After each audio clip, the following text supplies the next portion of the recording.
the macroeconomics of wage and price rigidity. I think there's one very interesting thing about price rigidity, okay? So I guess everyone knows, Kaji, what is the trend, the price trend of egg now? It's going up or going down? Eggs. You have no idea.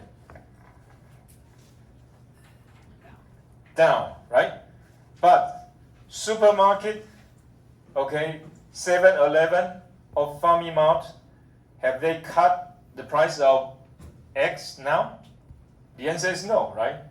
You buy a TX, it's still the same price, okay? But as a matter of fact, the price has gone down quite a bit because there's oversupply. So I think this kind of justify what John Maynard Keynes is talking about. There's price rigidity. The market is not perfect, okay? The market is not perfect. So let's move on.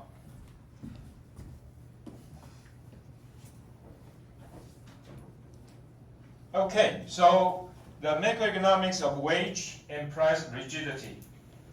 But a lot of people criticize it because we say marginal revenue is equal to marginal cost, right?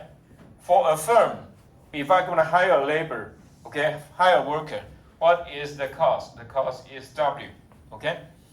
And what's the contribution of the labor? The labor going to put out some product, okay? It's marginal product, okay? How many units of goods they produce, and then I'm going to sell it, right? This is the price of the product, okay? And this is the marginal product of the labor. But if you look at the other way around, so the MP is equal to W over P. So here is what we call nominal wage rate. Nominal wage rate.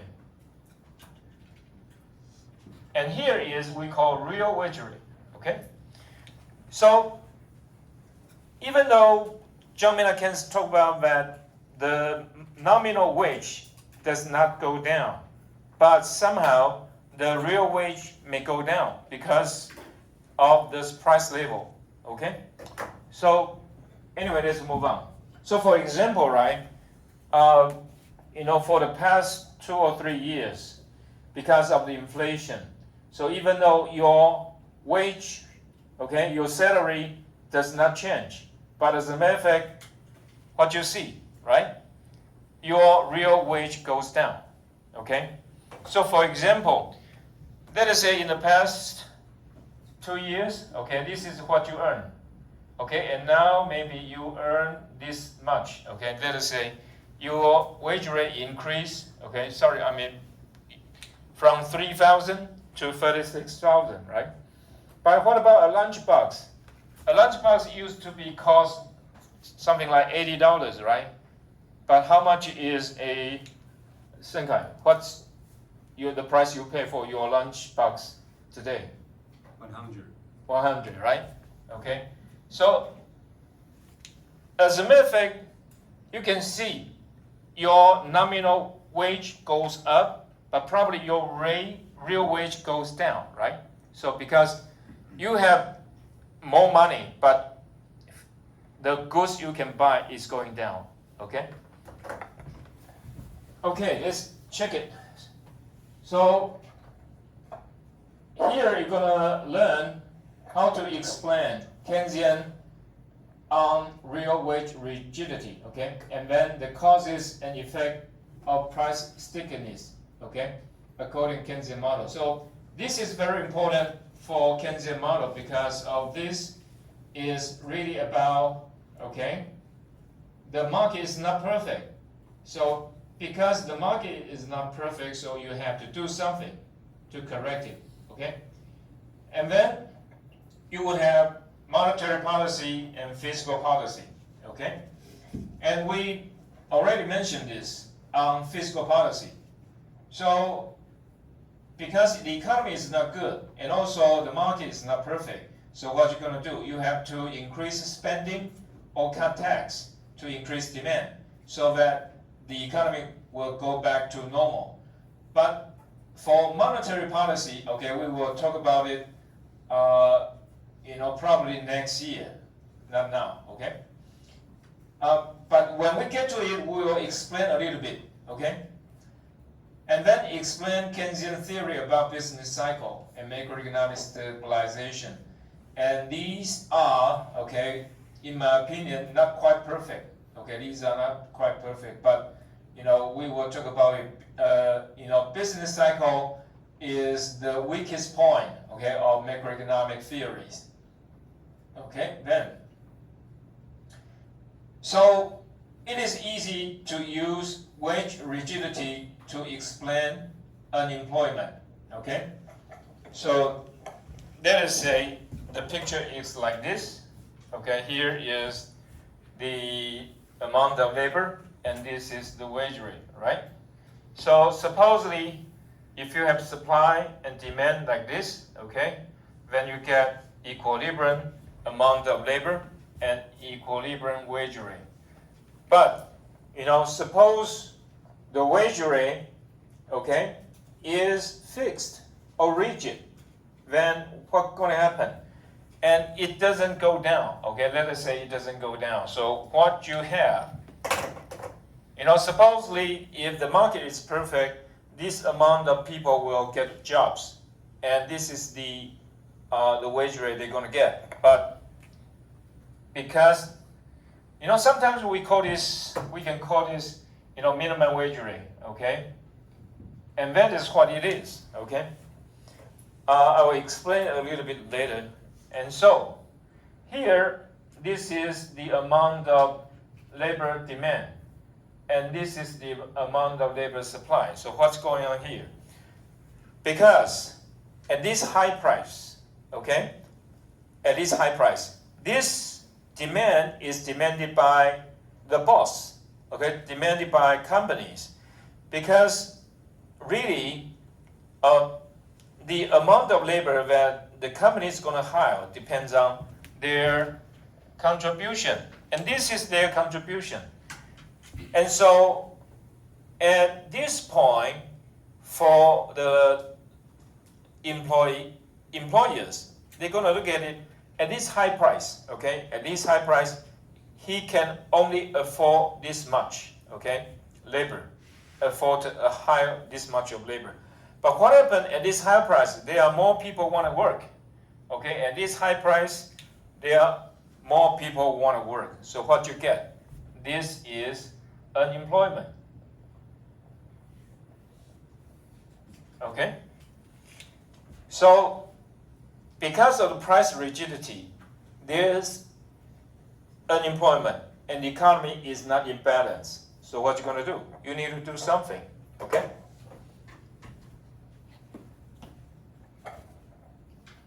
Okay.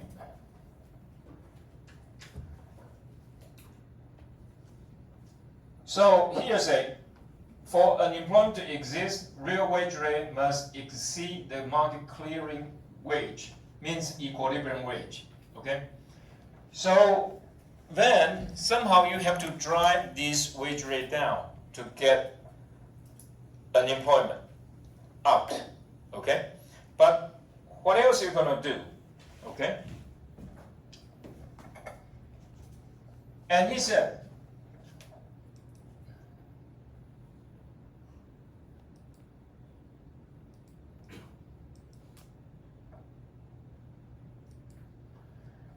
okay, so if real wage rate is too high, why don't firms reduce the wage? Okay? So this is easier said than done. Okay? So look at this. This wage rate is too high. Okay? And how are we going to get it down? Because, in the US, it's quite easy to accuse the labor union. Okay? So recently, we all know that on the East Coast, okay, the port workers, okay, on the East Coast, the port workers, they have what? They have a strike. And they have a strike, what do they demand? They demand higher wage rate, okay, 62%. Actually, what they get is 62%. That means that's even higher than the equilibrium wage rate, okay? But at this point, probably, the companies running the port, they got enough money to pay for it. But this is a problem. Okay, let's check this. So one possibility is that the minimum wage and labor union prevent wages from being reduced. Okay, so that's what it is. But his questions, okay, these authors, okay, Bernanke and the other two authors, they said, but most U.S. workers are not minimum wage workers, nor are they in unions. Even this is correct, okay, even this is correct, but if you are workers, okay, so you have union workers and non-union workers. Union workers get higher pay, and you are not union workers, you get lower pay. What would you do? You will complain, right? So I don't think this is a legitimate reason to say that. But I say the minimum wage rate will explain why nominal wage is rigid, but not why the real wage is rigid. Okay, so this is why I emphasize. Okay, there's a difference between nominal wage and real wage. Okay, and there's something different in Europe. Okay, but there's also a lot of differences, I would say, because in Europe sometimes what they demand vacation rather than just sometimes they demand vacation. That's what we call fringe benefit. Okay, so anyway, let's move on. We want to figure out why there is real wage rigidity and how to deal with it.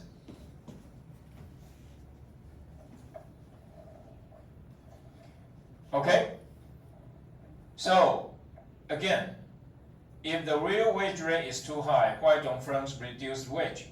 One possibility is that a firm may want to pay high wages to get a stable labor force. Okay, that's sometimes what people do. And because if you have turnover, what's turnover? You have some people, get out of the job and try to figure out something else on his own. So in this case, basically, if you have, workers changes their job too often, you have a cost, okay? Because you get new one, right? If you get new one, you need to train them again, and this is a cost. So sometimes because of that, okay, they don't want to pay for the training for new workers, so they, pay the wage rate they demanded, okay? And the third reason is that productivity depends on the wages they are paid. So this is the efficiency wage model, okay? Sometimes it's like this. So this one actually, okay, we call MRP, marginal revenue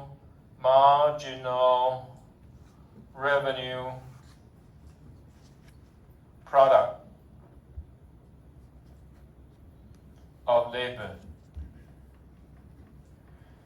If this MRP is higher, then you will be able to afford higher wage rate, okay? So generally we call it MR, but this MR is actually MP times P. So this is the amount of what you get from the workers. And if their marginal revenue product of labor is higher, then you can afford higher wage rate. But it's not usually that way, okay? Okay. So this is called efficiency wage model, okay? So remember what we talked about before, okay?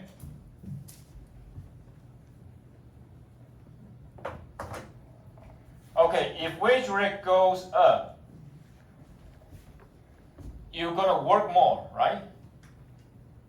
It's because of substitution effect. Substitution effect. And sometimes you're going to work less. Because of what? Because of income effect, right?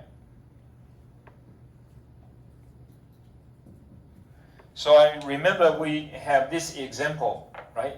So a dentist. Remember I talked about a dentist. That Chen Yijun, what is a dentist? Right. Okay. In Taipei, Renai Road, right? So he charged very high price, and then he worked just 4 days a week, right? But what about a rural area? A dentist in rural area is different, right? He may have to work 6 days or even 7 days a week. Okay, sometimes they do that. And so, if the market is free, right, and people can work according to their incentives, then that's the way it works.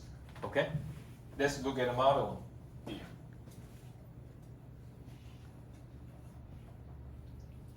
Okay, so here, talk about the efficiency here. This is a production function. Okay, this is production function. And this is we call tangent, okay? It is the rate of changes, right? So this is the MP curve, okay? We talked about this before.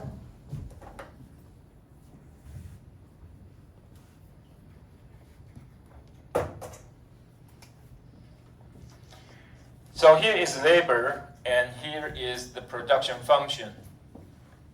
So it's something like this, okay? So you have this, and here is the rate of changes, right? We call F prime, right? F prime, differentiation. And what is this? This is marginal product, okay? This is marginal product of labor. So this is F prime, and basically that is marginal product of labor. Okay, so basically that's how it works. So whatever the market is, the productivity of the labor, or sometimes you can also have productivity of the capital. That's the same thing, machine. Okay, this is for machine, this is for people. And that is the way it gets to the market, and then you figure out how much are they going to get paid. And that's based on their productivity. Okay?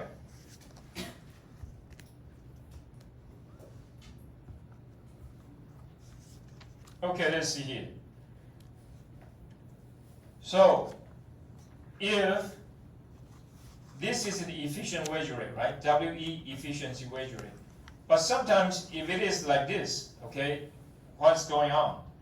You're going to have a price that is too high, okay? The price of labor is just too high, so what you get?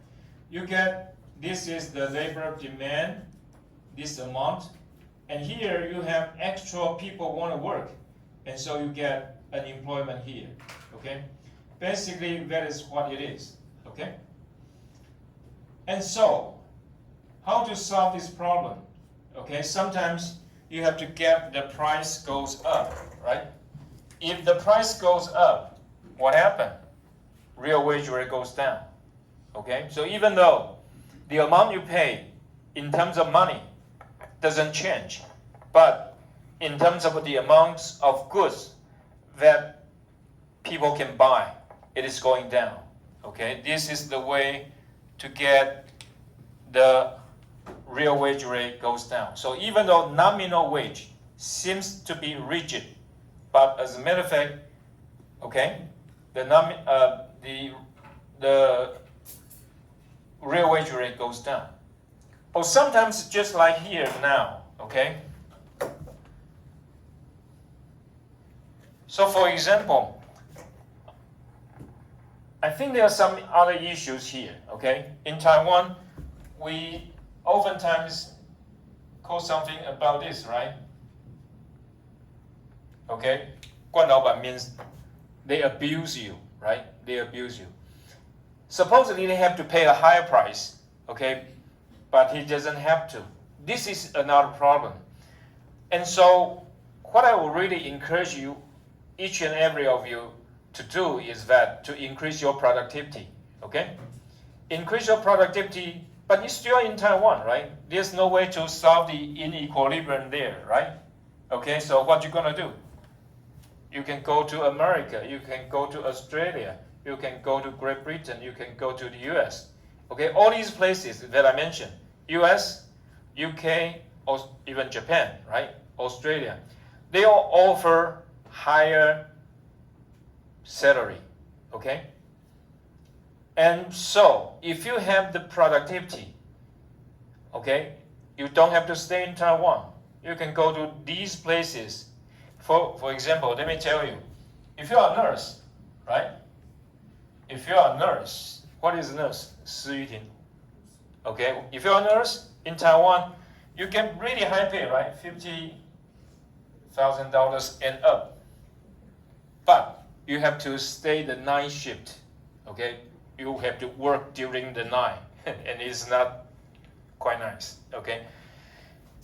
And if you go to the US, how much are you gonna get? You're gonna get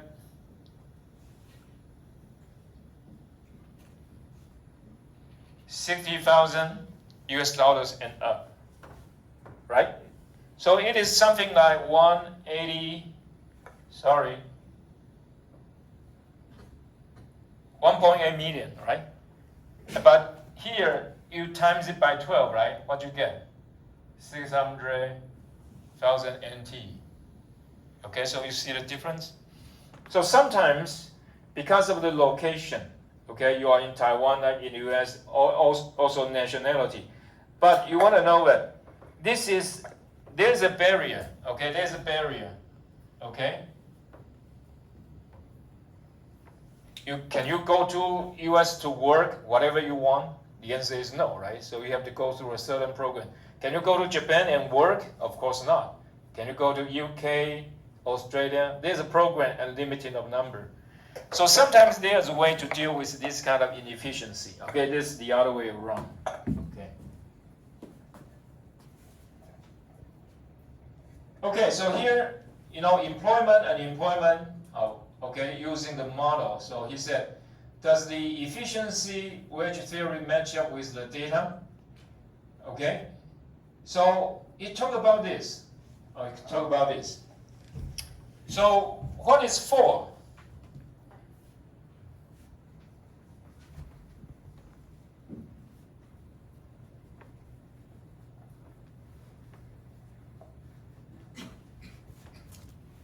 Okay. 林之健. What is 4?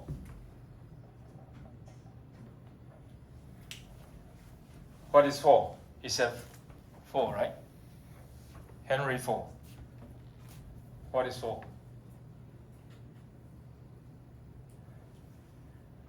Liu Jiajie. What is 4? 4.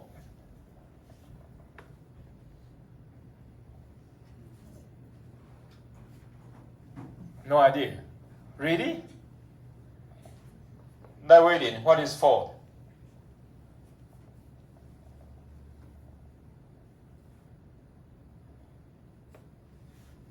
I can imagine that. Someone should know that, right?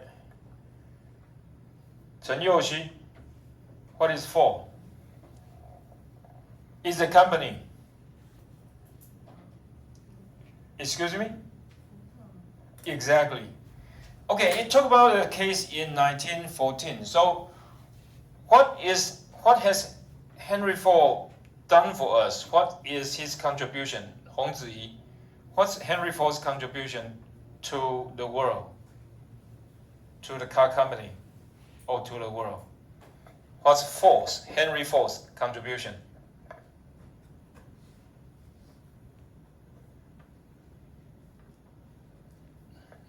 No idea. Luo Zixuan, Henry Ford's contribution.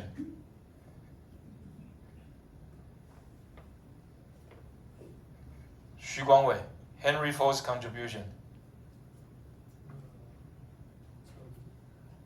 Right. What else? A very substantial contribution. So everyone copy it and follow that. Liao Peiyun, Henry Ford's contribution. Liao Peiyun, 举手.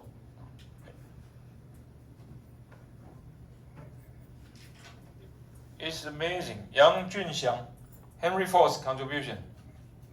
Zhang Yixun, Henry Ford's, yes. 4 words. The first word is big. In English, mass production. Mass production. 4 words in Mandarin. Lin Kaijie. He invented assembly line. Assembly line. Okay? It used to be that a worker has to have many tools and he has to do many jobs. But then after Henry Ford, he said, this is inefficient. So what you're going to do? You have an assembly line, okay? And organize the production step by step. And so each worker only have to hold one tool. And then he just focus on what he's doing, right? And so make the process very efficient so he can produce a car with much fewer workers and also much shorter time, okay? And so there's one story, he increased the wage rate, okay? He increased wage rate to $5 a day. You can check this, okay, on the internet, $5 a day, and then you get Henry Ford, okay? So what's going on here? If you want to solve the issue, okay, what you need to do, you need to increase the efficiency of the workers, okay? So $5 a day is a lot, okay? $5 a day is a lot. And so, okay, why? Why $5 a day is a lot? If now you get $5 a day, you're gonna say, gosh, this is just too little, right? But I think it is in 1948, I'm not quite sure, 1948, the minimum wage, okay, the minimum wage in 1948, I think it's just like $0.25 an hour.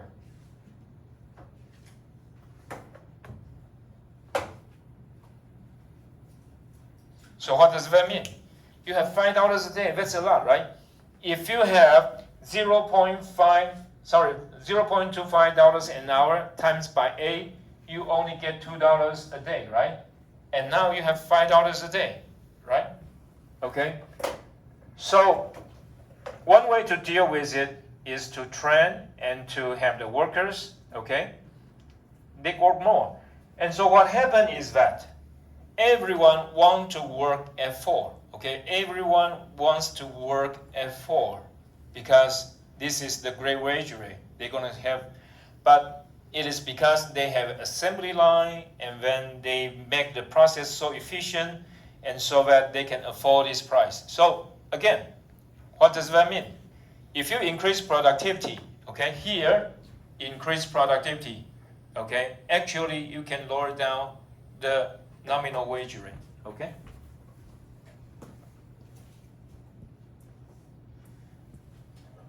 But, you know, Keynes, okay, is not satisfied with all this. He still believes, okay, you know, the real wage rate is completely rigid, okay, but this is not quite right, okay? Because the data suggests that, you know, real wage rate, it moves over time and over business cycle. So, once in a while, John Maynard Keynes is right, okay?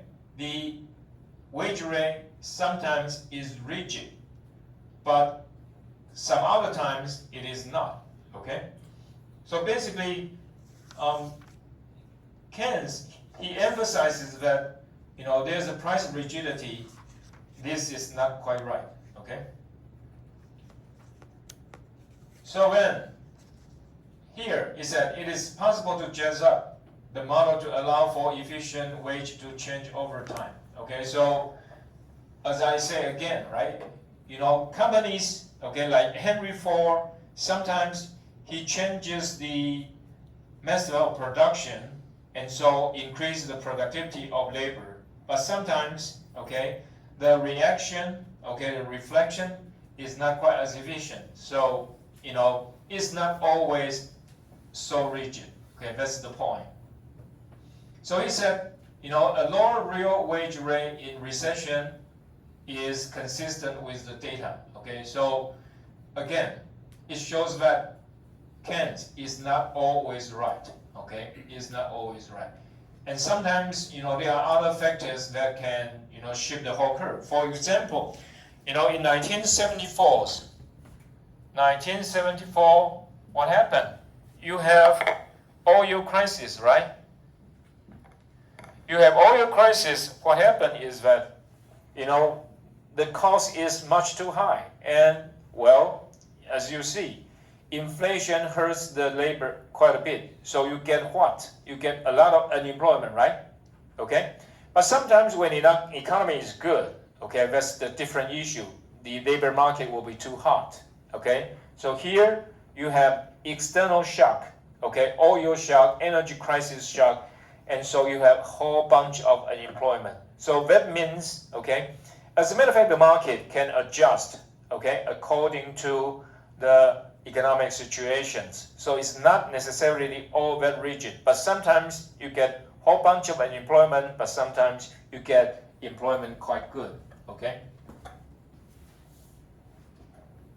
Okay, so here FE is full employment line, okay? So here is a different kind of experiment. So this full employment line, sometimes it can shift, okay?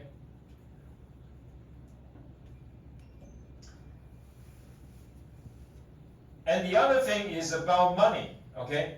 So the data suggests that money is not neutral. So Keynesian rejects the classical model, okay? So because this is on money, and we haven't talked about money yet, so let me show you a little bit here, but we will get to it after we really talk about money.